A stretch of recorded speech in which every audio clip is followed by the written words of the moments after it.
I've been thinking about this. There's something that's been going on for centuries. At one point, we had all of these great conquerors. Alexander the Great, Catherine the Great, and Peter the Great, and Genghis Khan, Attila the Hun, Julius Caesar. He kicked some serious ass. Stop it!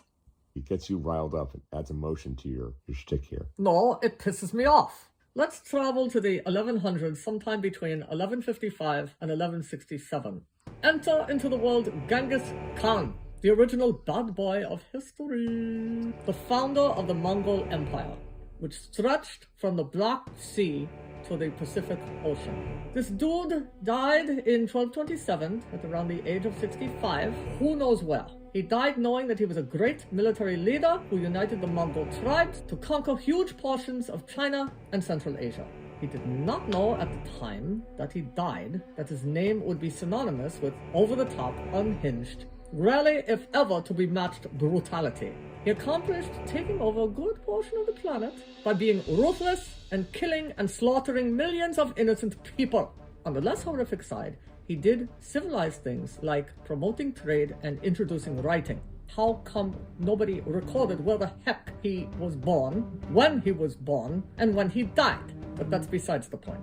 And it's possible that he did have a clue, that his name would be synonymous with over-the-top, unhinged, rarely if ever to be matched brutality. Unless he was completely lacking self-awareness, I don't know.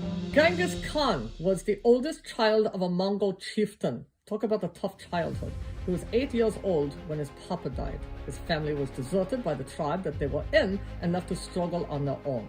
His family consisted of Genghis and his siblings and half-brothers. He and his brother literally stalked and killed their older half-brother, who had deprived 14-year-old Genghis and Genghis's brother of the spoils of the land, which they were forced to live off of to survive. And what did Genghis and his brother get as a punishment for such wrongdoing? They were scolded by their mother. So Genghis, in addition to being a teenage murderer, supposedly had a lot of charisma. This helped him get followers. I guess these are like the early forms of like the Instagram followers and Twitter followers.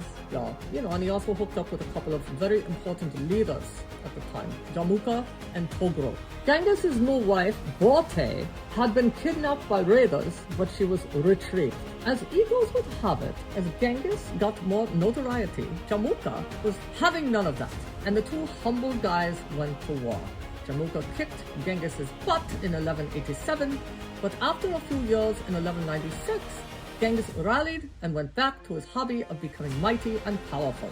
Now it was Toghrul's turn to be competitive and intimidated by Genghis, and he attacked Genghis in 1203. Genghis got his mojo going again, kicked Toghrul's butt, and killed Jamukah, and rose to the ashes like a phoenix as the one and only ruler.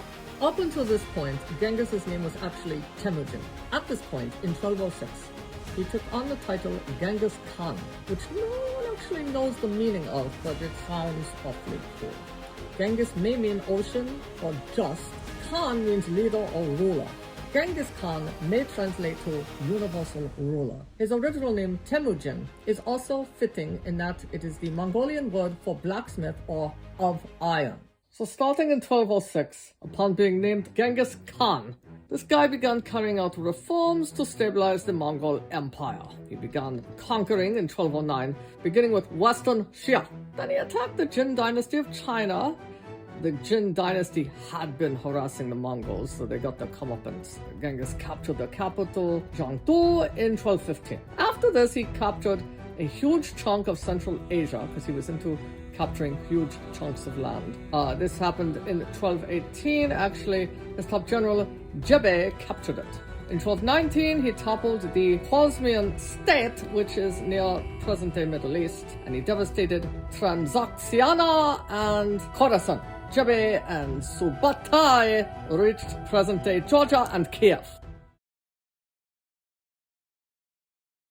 Genghis took craftsmen, artisans, slaves in Mongolia. He did all this propaganda stuff, psychological warfare using information from his spies to create fake news campaigns, to create hostilities. He got information on certain civil wars that were taking place, took advantage of that, in all these places that he wanted to conquer. Divide and conquer was his whole thing. He used captured prisoners as human shields. He made sure his people hated the enemy. The heads of captured enemies, catapulted over walls. This guy just did everything in his power to just capture the entire world and dominate and massacre.